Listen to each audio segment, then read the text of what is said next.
We got a call for a grounder back in Rockhouse Creek. Customer was on top of a sandbar that had a narrow channel sitting to the north and a large shallow bay sitting to the south. Tide was on its way out, so time was of the essence. The depths noted there are at low tide, and we were expecting a lower than normal tide. My initial plan was to do a straight pull into the shallow bay and try to get him out that way. Initially, the customer told us he was pay out of pocket, which meant he had no towing insurance.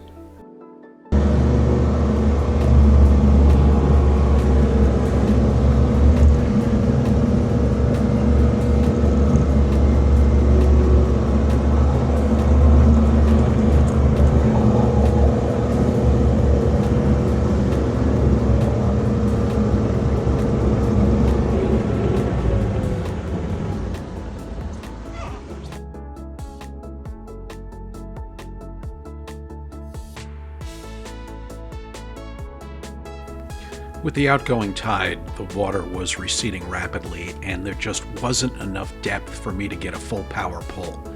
So we decided to go around to the other side.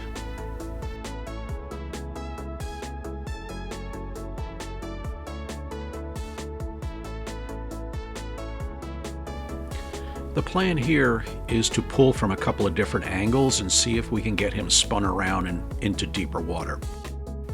The challenge is that the channel is only about 100 feet wide, and at low tide, I'm going to experience the same problem, which is getting deep enough water to be able to do a full power pull.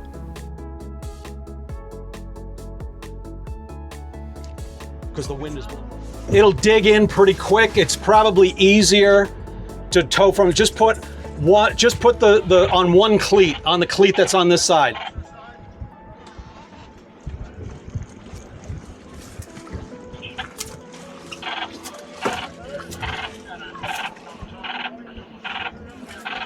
Sure. What do you say? I can't Put hear. the kids over on the same. Yeah.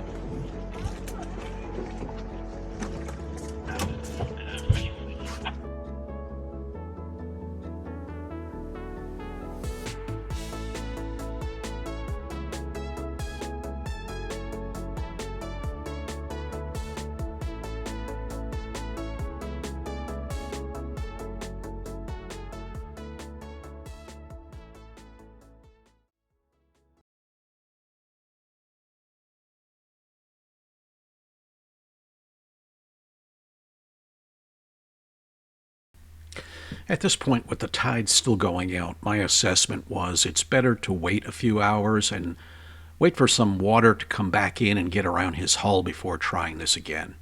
Customer agreed. Their bar is at a little harbor. So Okay. Yeah, you want to bring that stuff back here? I'll do it in just a second. Yeah. Okay. Yeah, we can bring them over there. It looks like high tide's like at 8 o'clock. Okay, that's fine. So we'll be back. We'll be back at that point. I'd float off the whole boat. It might. Well, we'll try to get down here 7-ish. Thanks, guys. Called Chesney. What are they towing? That's Sea Tow. Yeah, they're a Sea Tow customer. Hey, how's it going? Not good. I'm going to have to come back at high tide. Okay. I'm taking their passengers over to one of the restaurants. Okay. Okay. Okay. Pretty high up there at the moment. Yeah, I'll send you a picture.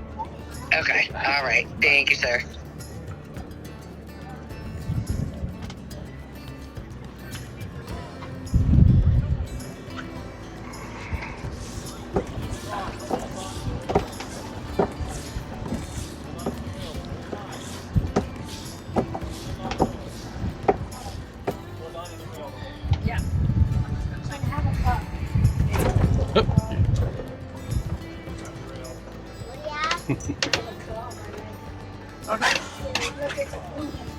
Yeah. At least that's not too bad. Thank you for taking us back. Of course.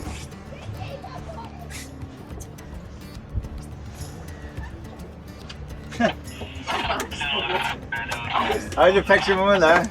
Oh no!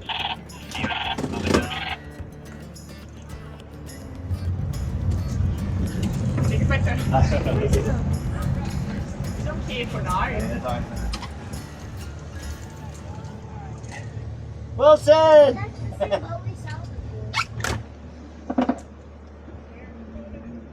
Hey, Cito, mind if I come around you? Yeah, you're good, man. Go ahead.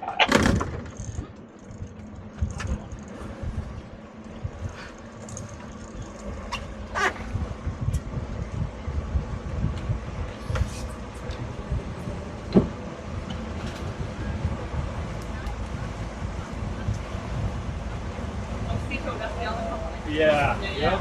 Yep. 1 hour later. Upon our return, we find that a competitor has pulled up and is speaking with our customer.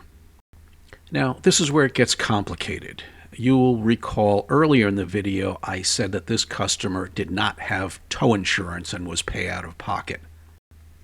Our competitor was trying to get him to sign a contract, and honestly, I have no idea what it was, but I suspect that it was a salvage contract, which means that he could go against the customer's comprehensive insurance for his boat. Now again, I don't know this for a fact, but if that is what he was planning to do, the advantage is he will get paid for this tow. Once the customer's deductible is satisfied, then there would be no further payout of pocket for the customer. The downside is that this more or less counts against the boat like it had had an accident, and the chances are that the customer's insurance is going to go up. Now, this is really where it starts to get complicated. The customer did not sign the contract, but while I was gone, he did give them his insurance policy information. They contacted the insurance company and discovered that he did in fact have a towing package with his insurance. Meaning this could just be a standard tow once the water comes back in, no payout of pocket for the customer whatsoever. The problem for me at this point is that our competitor never told the insurance company that we had already been on scene and he was in the process of getting authorization to do this tow and had told our customer that we were out of the picture and now he was the only authorized tower. I immediately called our dispatch and she went to work to get it straightened out. I really felt horrible that the customer was caught in the middle of this thing. They continued to tell him that they now had the job, they were authorized, and they were the only authorized tower in this case. I knew our dispatcher was working on it, and if she called me and told me to stand down, I would have gladly done so.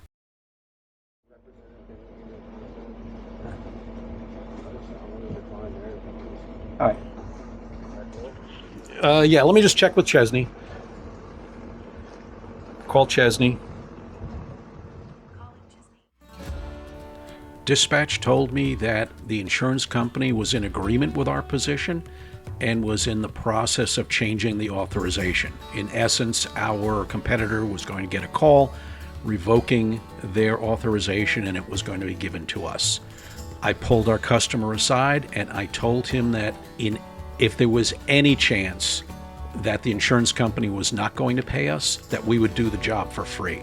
So he had nothing to worry about. This was going to be a zero out-of-pocket tow.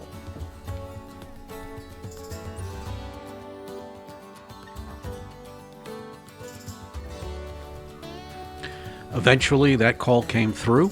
We got the authorization. Fortunately, everyone stayed civil. We all gave each other a nod of approval, and they moved off.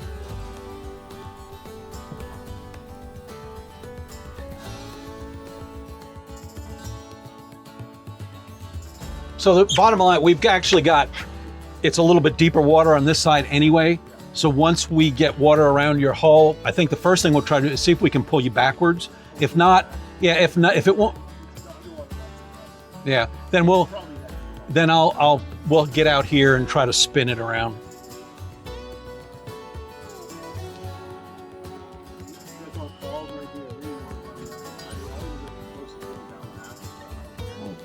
You want to go grab that? Yeah. Why don't you hop? Right. You can have an iced tea, you know. Yeah, we're on duty. We don't drink, so. Yeah. If you want to hop on. Yeah, go ahead. Yeah, absolutely. Oh, I know. Vultures.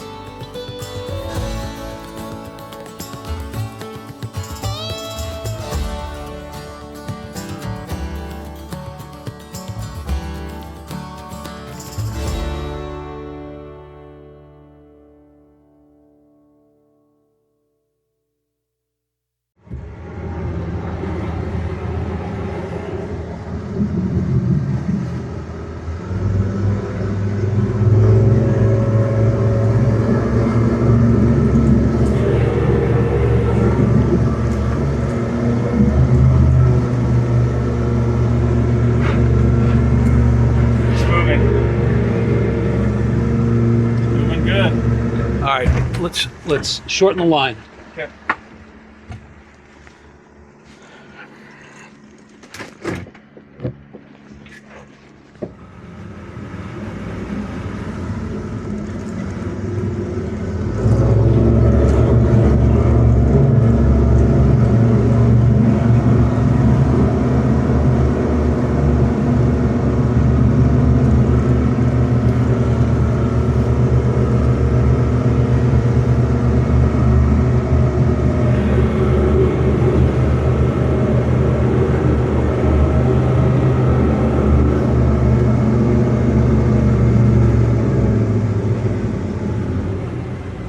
Let's shorten the line a little bit more. Okay.